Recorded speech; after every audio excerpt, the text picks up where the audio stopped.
Looking at the technological advances, I used to be on dial-up looking for... Welcome to 3 Count Commentaries. Let's talk about Survivor Series from November the 21st, 2021. This show was 3.5 hours long.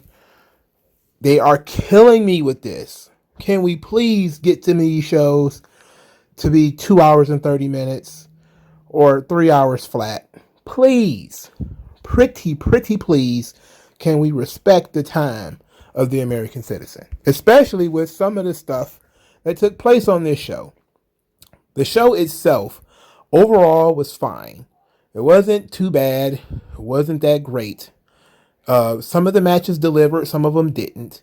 I think the overall goal and the overall point is some of these matches went too long. And if you'd have shortened some of these matches up, the show would have been so much better if the show was shorter. The crowd was tired, almost dead by the time Roman and Big E started. And, it didn't help that some of the stuff in the middle of the show went a little long. It doesn't help. And the show could have been a solid 2.5 hours, 2 hours and 45 minutes.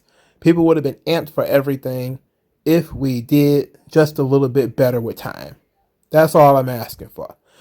Now, there was some questions about the booking decisions, specifically a lot of the ways people were eliminated.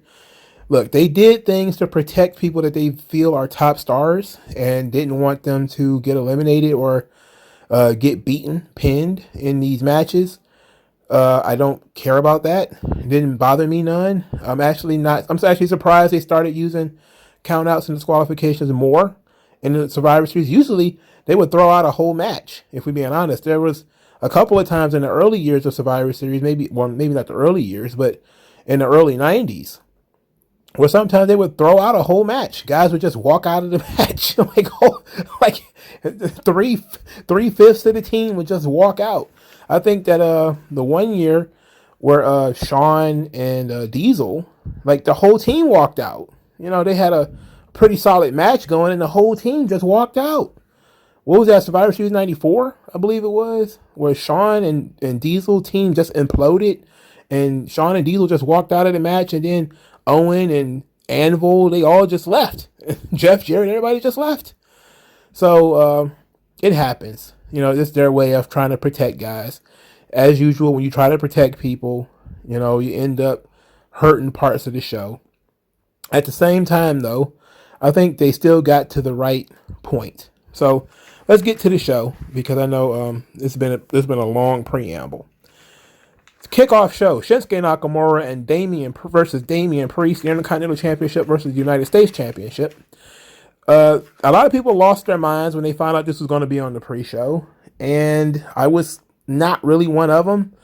I could say I was surprised that they would bump this to the pre-show.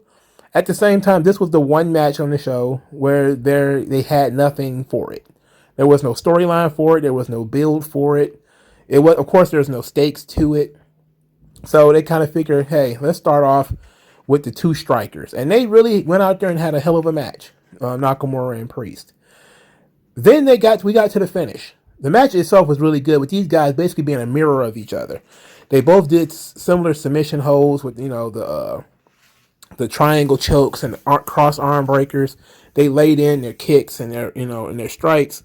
They really showed that these two guys are essentially mirrors of one another, and that was really good.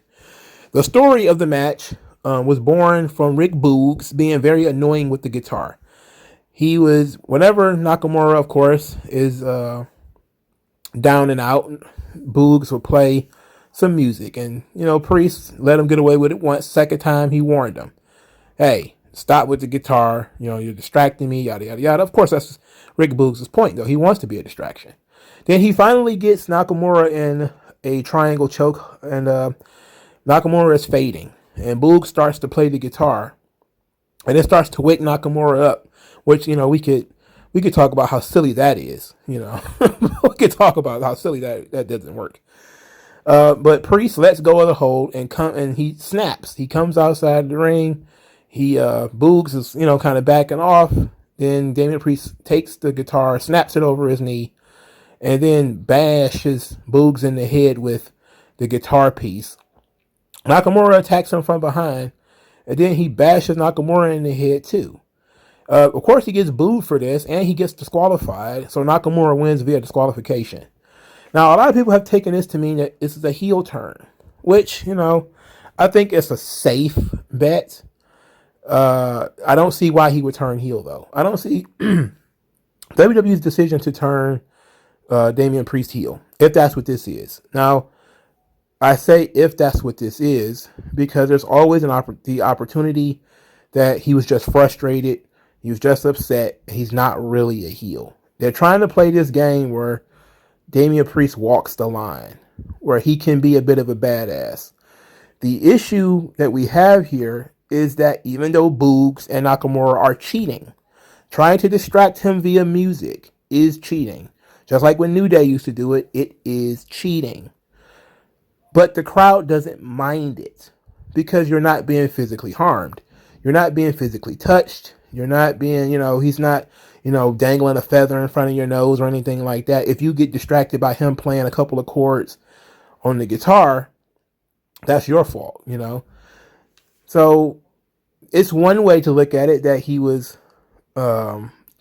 frustrated and he bashed these two guys over the head with the guitar, not to turn heel, but because they were being dicks, which is a good argument you can make. It's like, I would have liked for them to take a moment and, talk to Damian Priest about that and let him do a backstage promo about it, kind of explaining himself like, look, I'm not turning my back on the fans. I don't believe in, but I don't believe that these guys should be out here distracting people either.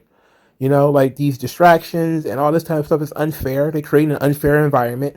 And I lost it. I lost my cool, And then I do think that we should finish this at some other point because I think there's really some meat on the bone for Nakamura and Priest to have another match. But I don't really see this as a heel turn, at least not yet, because they did a decent tease of Priest before when he lost it and got hit that chair by T-Bar, that he lost it and went out of control. And that was on another heel. So we're looking at this position where we're going to have him get real triggered sometimes. So if that's the story they're trying to tell, then this wasn't a heel turn. But it might be a heel turn too. And they did it in New York, which was very weird because this is his hometown.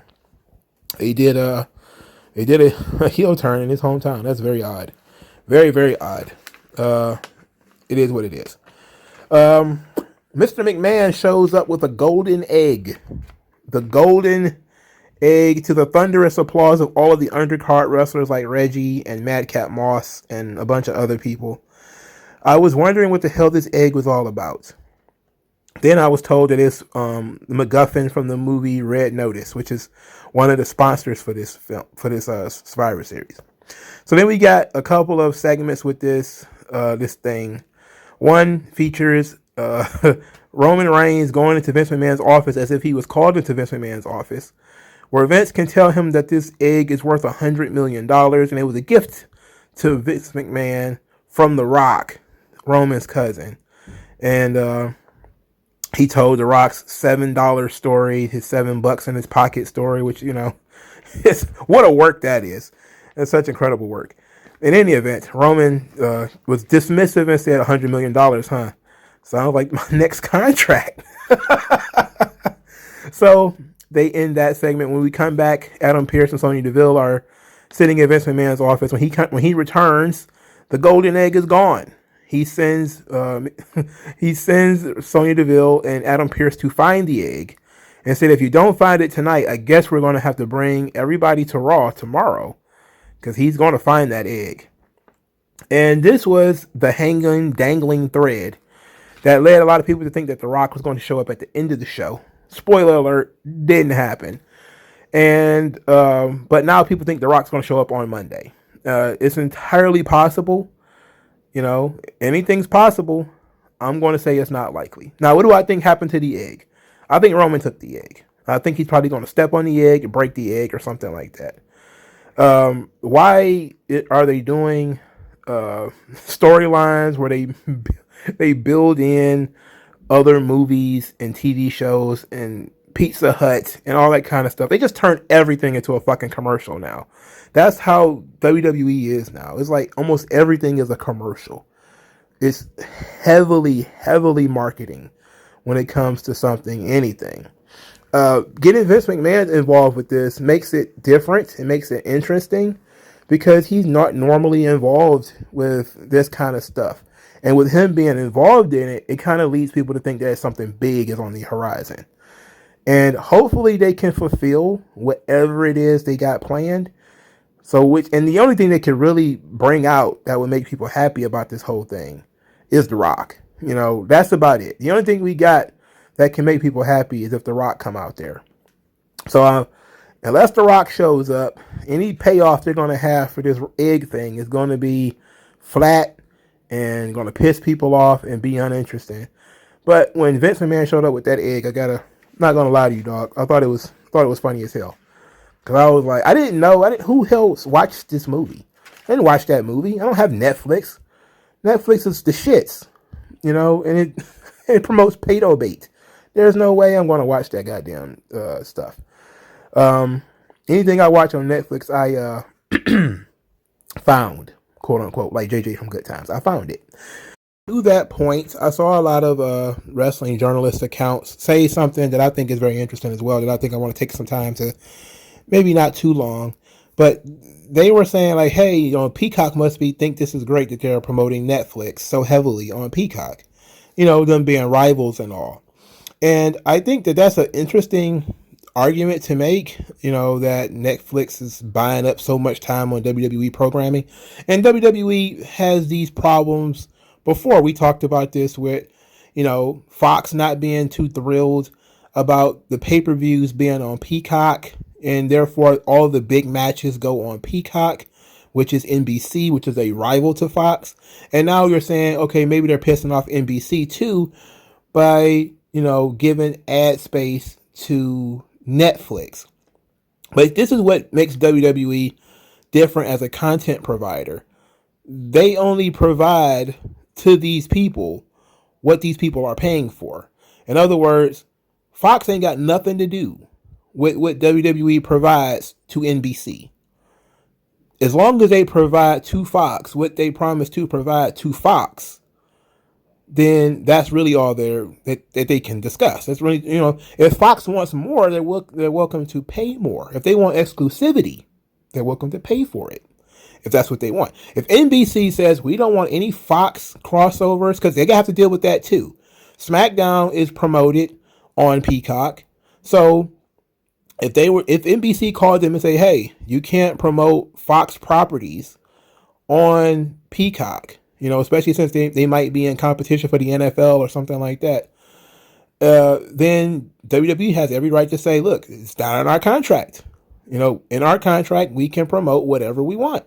If you want to pay for us to have exclusivity, you can. Likewise, they can be on Peacock and promote Netflix movies.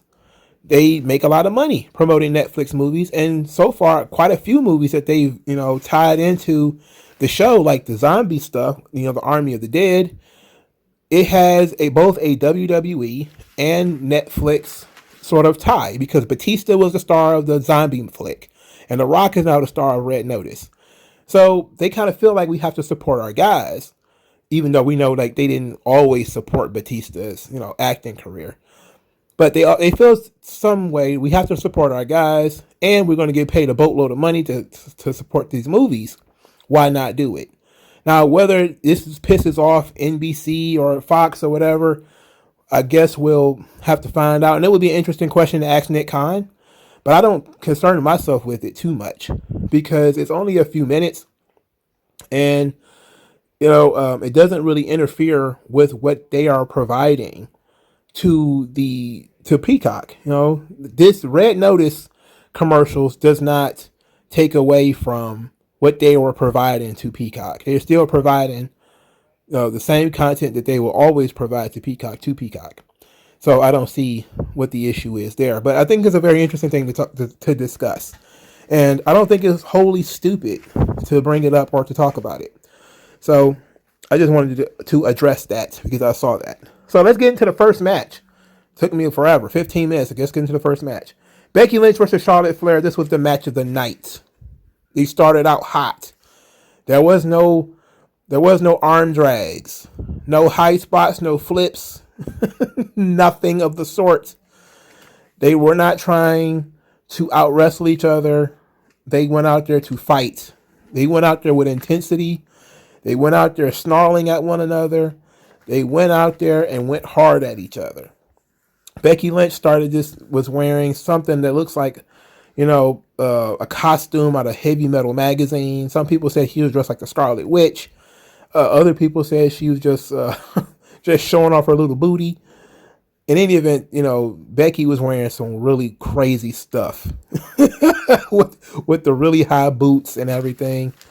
But this match was great. It was physical. They did some very stiff forearms and stuff like that. There were parts of the match where they looked uncooperative, where they was just like, okay, fuck it, we're just gonna. But then they also did a good job of cooperating and working together. And they,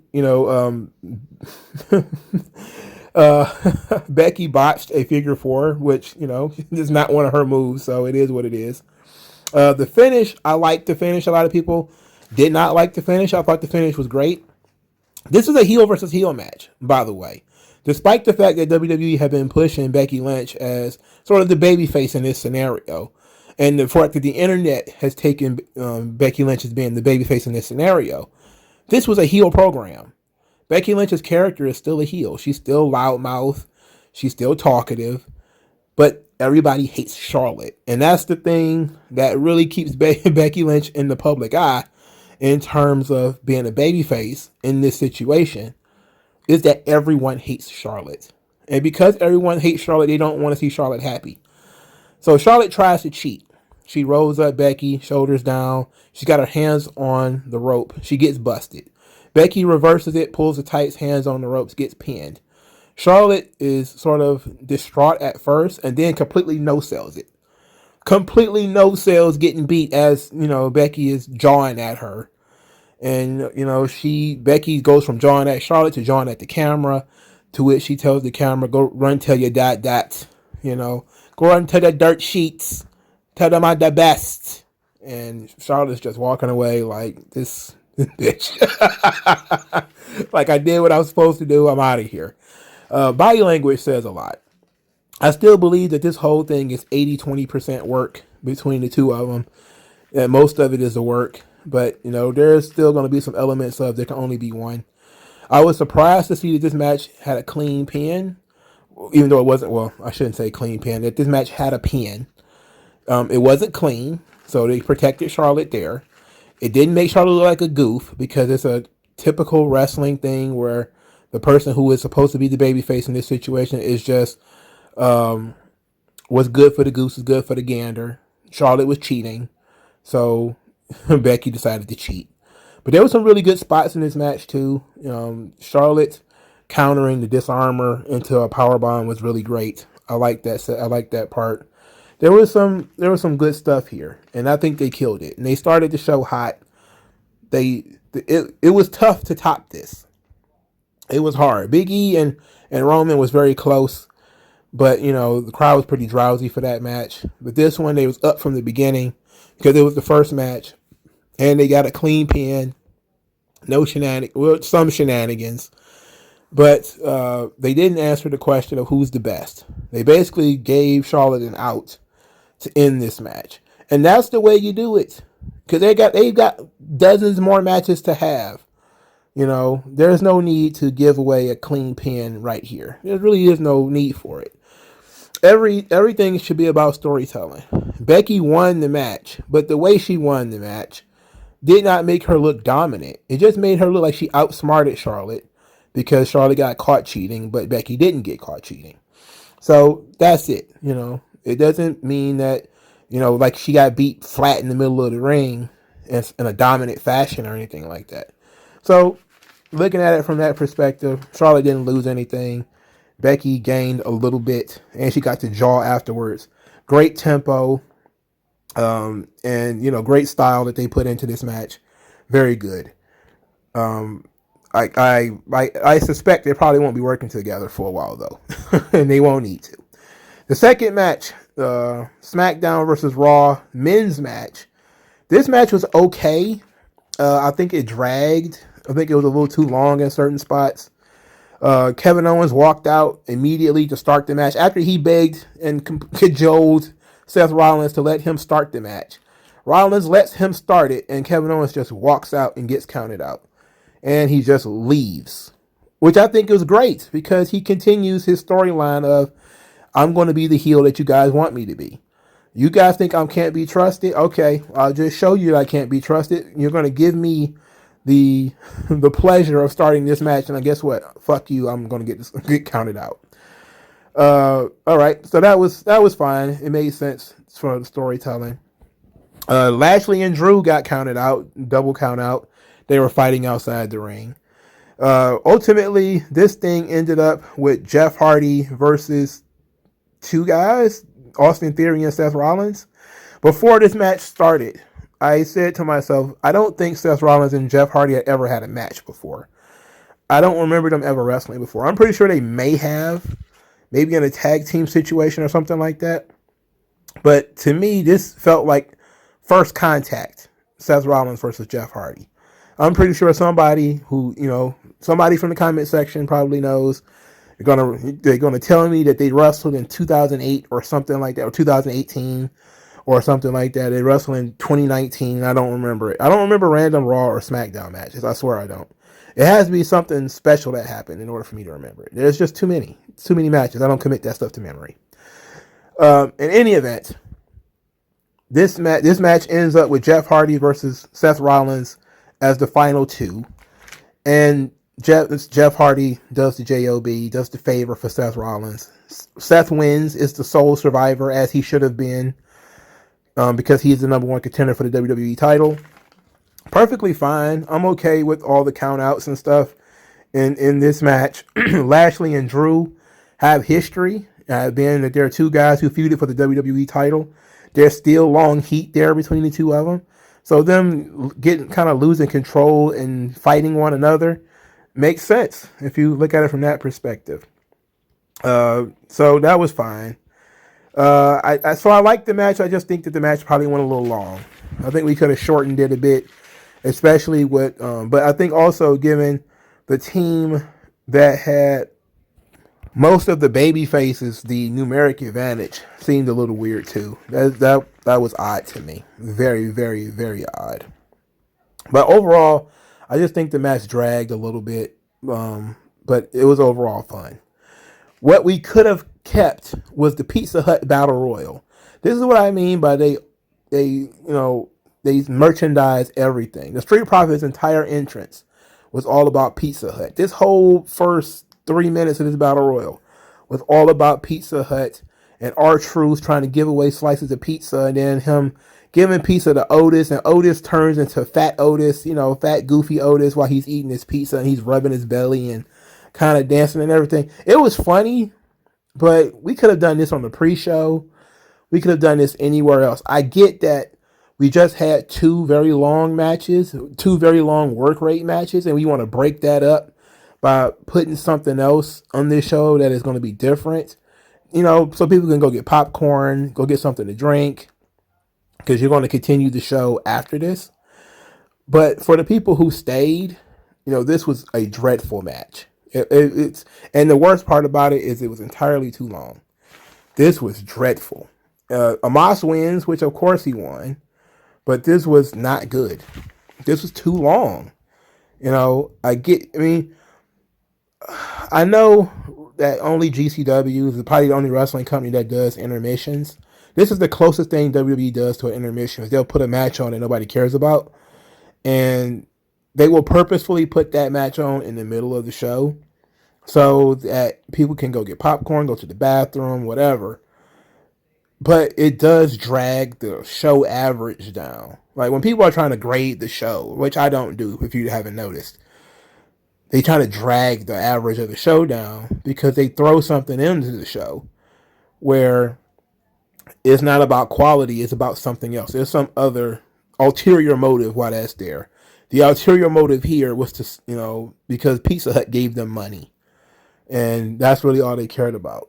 And the Street Profits were throwing pizza after the match. It was weird. It sucked. It was stupid. But Amos wins, which right thing to do. Put the young guy over. But we could have kept this shit. You could have shoved this one up your ass, old man. Amos had 12 eliminations, which was interesting. He eliminated over half the field. I think he might have had 13 eliminations. I can't be sure. Again, this was too long. Ricochet being the last guy in the ring with Amos was very interesting too. I don't see why they did that, but it was a choice. It was a decision. All right, the Usos versus RK Bro. This match also went too long, I believe. The Usos always have good matches, but by God, bro, they have to stop spamming super kicks. I got so tired of seeing super kicks. They use super kicks as transition moves, as counters, as to break momentum. I was just kind of like, oh my God, I know that the Usos do too many super kicks, but the amount of super kicks in this match got so annoying. I was so annoyed, and I was like, man, you know what? These dudes, man. It's so lazy. It's lazy as fuck. Relying so heavily on one move is so lazy. It's lazy as shit. Anyway, I love the finish to this match. The Uso splash into the RKO. It was a very interesting finish because, Randy doesn't give a shit about Riddle, so he didn't try to protect him. He just saw an opportunity to give an RKO, and he hit it. And RK Bro wins the match. Excellent finish. Match was okay. Borderline good match. I think it might have been a little too long. Excellent finish. Woke the crowd up. Woke everybody up. It was great. Riddle was good in this match too, with the throws and the kicks and everything. He looked really solid. Randy Orton is Randy Orton. I see that Randy Orton has now had more pay-per-view matches than anybody in WWE history. That's awesome. I really did not know he was even in the running for that. It always surprises me when guys like Undertaker and Shawn Michaels wrestled for 25 years or whatever, and they didn't have these kinds of records, that they would have the most matches on Raw or the most matches on a pay-per-view. And then you would realize that, are they counting, for starters, Shawn had like 4 years off, so, that's different. Second, there are more pay-per-views in Randy's era than there was in Undertaker's and Shawn's and Triple H's and Brett's and all those. Those guys had, they might have had one a month, but Undertaker was there when they only did 4 pay-per-views a year. Shawn was there when they only did 4 pay-per-views a year. And then it increased to 5. I think, was it King of the Ring, the 5th one? So those guys did not have the option that Randy had. In certain parts of the not the New Generation era, but the Ruthless Aggression era, there were 2 pay-per-views a month. So, because there was a Raw pay-per-view and a SmackDown pay-per-view.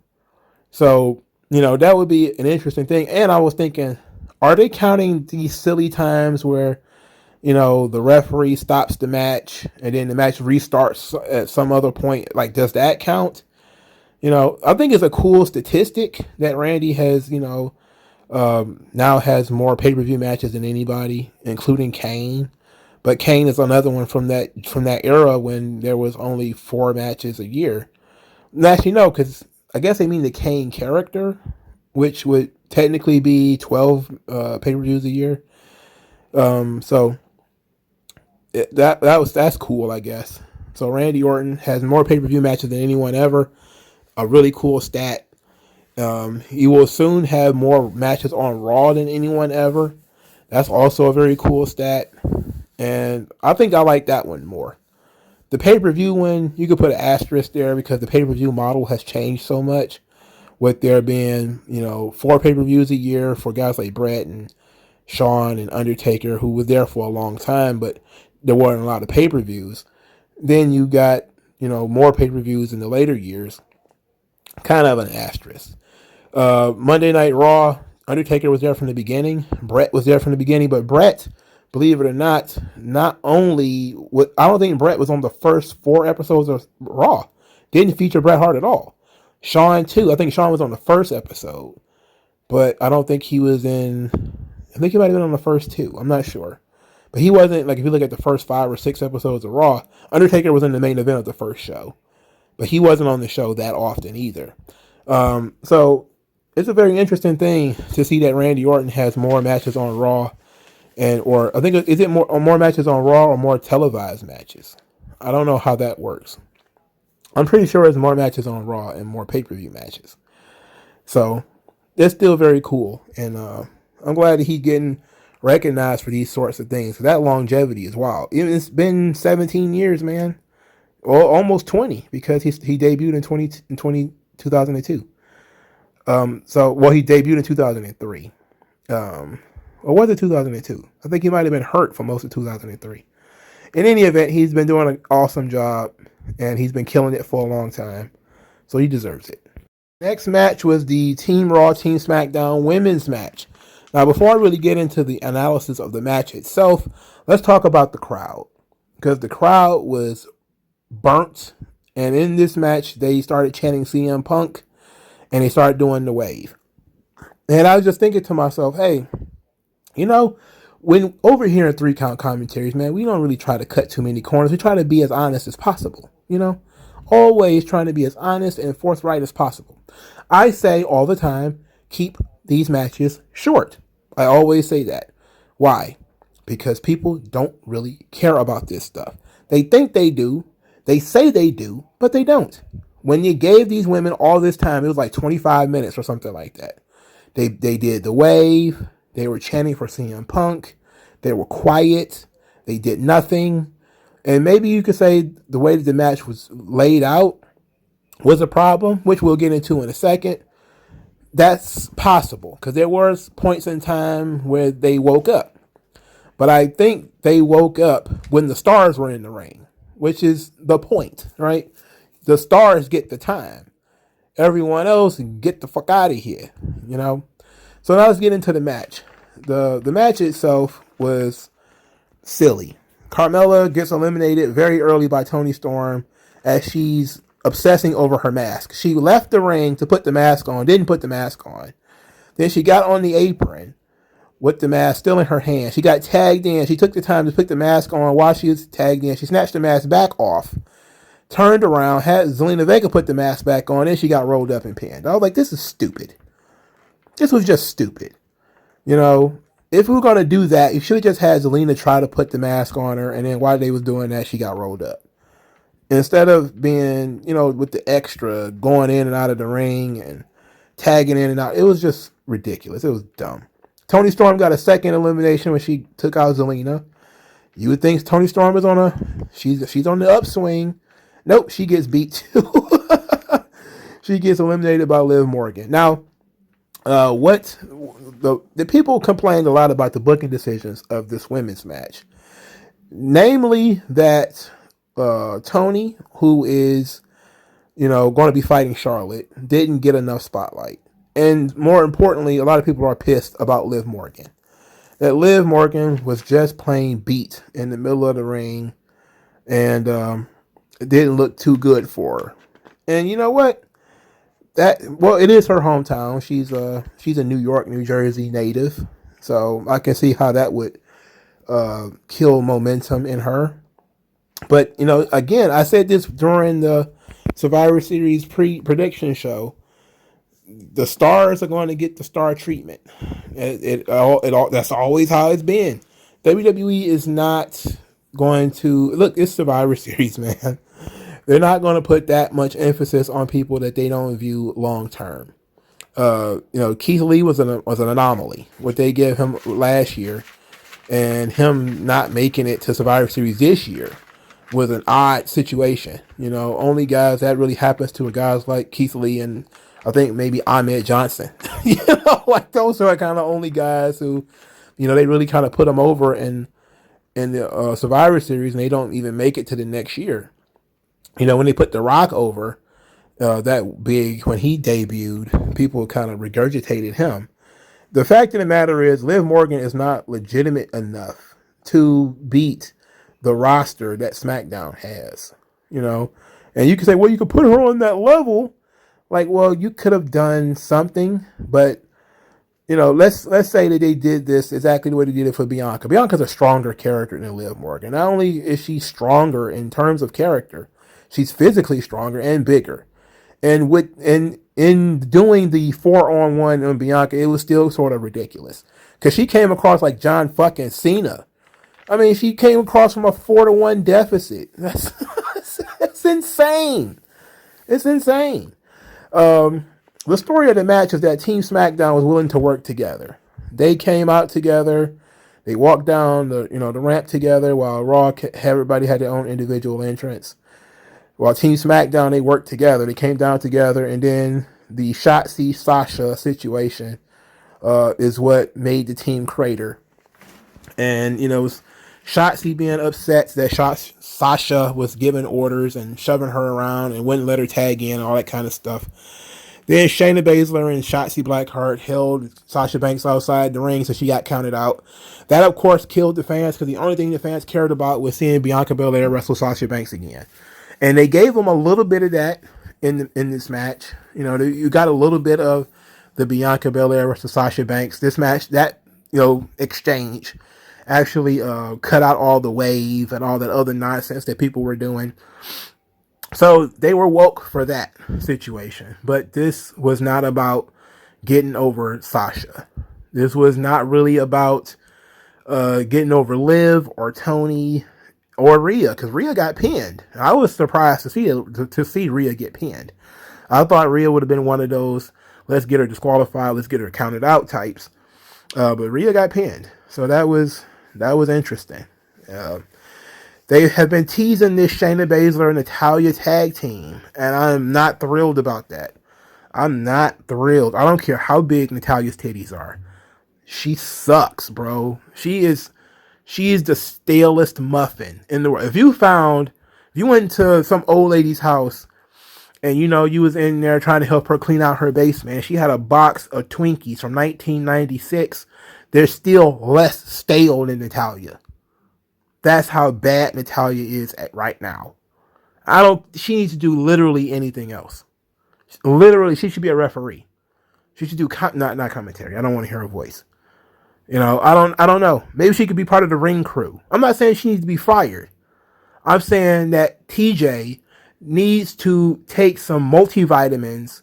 He needs to do something. He needs to get this broad pregnant. I said this before. He needs to get her pregnant so she can go find something else to do. I can't believe they're going to threaten me. Threaten Shayna. What did Shayna do that she has to now walk around with this albatross named Natalya? Why? Why for you do that? Hopefully Shayna can dodge that bullet and they're not going to make them a tag team. But you know how WWE is, man. They're best friends now. They teamed more than once. It's going to happen.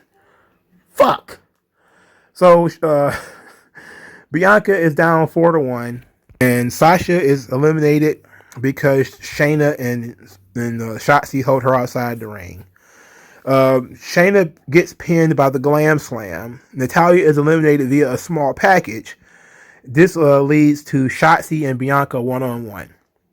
Now, this was a good look for Shotzi, of course, but she tries to go for sliced bread number 2. It gets countered into the KOD. Bianca Belair is the sole survivor. People were excited about that. People liked that. But I think this match was too long. I just think that they gave it too much time. And for this show was too long. The show was 3.5 hours. If this match wasn't 25 minutes, but was instead 18, what did we lose? What did we lose really? What did we really lose? Some of the people that you don't care about gets eliminated a little bit faster. That's really all it is. But I really think that you could have saved time by cutting that battle royal a lot and maybe shrinking the amount of time you gave RK Bro and the Usos. You could have saved a good half hour right there without even touching the women's match. You could have shaved time out of that battle royal and shaved time out of the Usos and RK Bro. I don't know, man. I'm just saying. I'm just spitballing ideas out here, bruh. But fans completely shitting on this women's match is why we, keep women's matches short. So there that go. The main event. Well, let's talk about something else real quick. So apparently Brock Lesnar's suspension is already up, and that was completely anticlimactic, made no sense, and is silly. Unless we're going to do an angle with Brock. Now we're going to do an angle where Brock, Adam Pearce is going to let up the suspension because he's going to have maybe Von Wagner do something to Brock, like kick his ass, or he's going to try to get Von Wagner to kick Brock's ass. Then this was stupid. But if that's going to happen, and maybe he's going to put a hit on Brock or something like that, then that'll be fun. I'm all about people who are authority figures putting hits out on wrestlers and trying to end them and take them out. I'm 100% in on that. Just about every time they do it, and there's a good reason there because Brock bullied Adam Pearce and made him what he is right now. So maybe Adam Pearce doesn't want to see Brock get a title shot again. Maybe he's gonna, in order to get a title shot, he's got to go through Von Wagner. Give the guy a rub. Brock's gonna kill him, but not the point. The point is to put roadblocks in Brock's way. Roman Reigns versus Big E. Match was very good. The crowd was very, very tired. All the matches before this was very long and a little too long. Again, the show. This match didn't start till after 11. Absolutely ridiculous. No concept of time. These wrestling companies need to respect people's time. No more 4-hour pay-per-views. It is not necessary. I get you want to try to get the bang for the buck, but bro, no. Shorten this shit. Shorten it. They had a hell of a match, Roman and Big E. They had horse fight stuff in here. They had athletic stuff with these guys. Both of these guys doing leapfrogs. There was some good jaw jacking in here where Roman was talking shit to the crowd, threatening to slap the members of the crowd and stuff like that, taunting Big E, telling like this ain't no comedy skit, you in the ring with the biggest of all right now, and then Big E, coming back, throwing Roman all over the place, showing him he's the man. I really, really, really liked the Hulk ups. When Big E started to hawk up after the Superman punches and Big E starts to shake and he's pounding the mat, I was like, oh, hell yeah. And I still didn't think he was going to win, but I was like, yeah, that's the kind of stuff people get behind. That's why we used to have guys hawking up. We used to have Hogan do it and Warrior do it, and hell, even Ricky Steamboat used to hawk up. It was the fighting spirit, what all that bullshit the Japanese was talking about. That's really what it was. You take a beating and then you get a point where you just start to tense up and you just start to fight back, because you had enough. You it's no more. You're not taking anymore. And Big E's comeback was great. His spear outside the ring, it looked ugly. I thought he broke his arm. I always think he breaks his arm doing that. Eventually I'm going to stop caring and he probably will end up killing himself. And his shit looked good. Roman's shit looked good. Nobody botched anything. Nothing. They didn't make anything look stupid. They didn't make each other look dumb. They didn't break any furniture. They didn't hit each other with any chairs or anything like that. But what I really, really loved was the finish. Roman is trying to keep Big E down. Big E won't stand still, though. So what he does is he kicks him, jump kicks him, what the Usos do. Jump kick him in the back of the knee. This naturally puts Big E down on one knee. While he's, down on one knee, Roman hits the ropes, bang, spear. A good spear, too. One with some real velocity to it. One that actually moved Big E's body.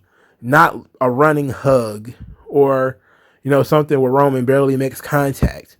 This one landed Big E on the upper part of his shoulders. And it was a good pin. I really liked, because it's smart. It was very smart. And it shows that Big E was hanging in there. When they did the big ooh ah, Big E was standing back up and was face to face with Roman afterwards. So Roman didn't even get a chance to like run across the ring and try to spear him because Big E was already on his feet, already in his face. I thought that was great. The match itself ruled. Second best match of the night, easily, because I think everything else went too long. I think these guys needed the time to tell the story that they wanted to tell of Big E being in there, but Roman just knows too many tricks. He's too experienced, and he ended up winning. I love this. This was a good match. So overall, the show was all right. It was just too fucking long. And I think that we could have cut, less of the bad shit, more of the good shit. But there was very little good shit to be had. I saw a lot of people say that, and hell, even I said it, that Becky and Charlotte should have main evented the show. I think with that finish, you probably couldn't main event the show because it wasn't a declarative, a definitive victory. It was pulling the tights and holding the top rope. But you still could have had them close the show with that. But I think that you don't want to put them behind the 8 ball. In other words, I don't think you want to have that match 3 hours into the show. Because I think if you have that match 3 hours into the show, people are not going to be as into it as they were at the beginning. And I think that's part of what made the match so good. Is that it was a fresh crowd. It wasn't a crowd 3 hours into the show.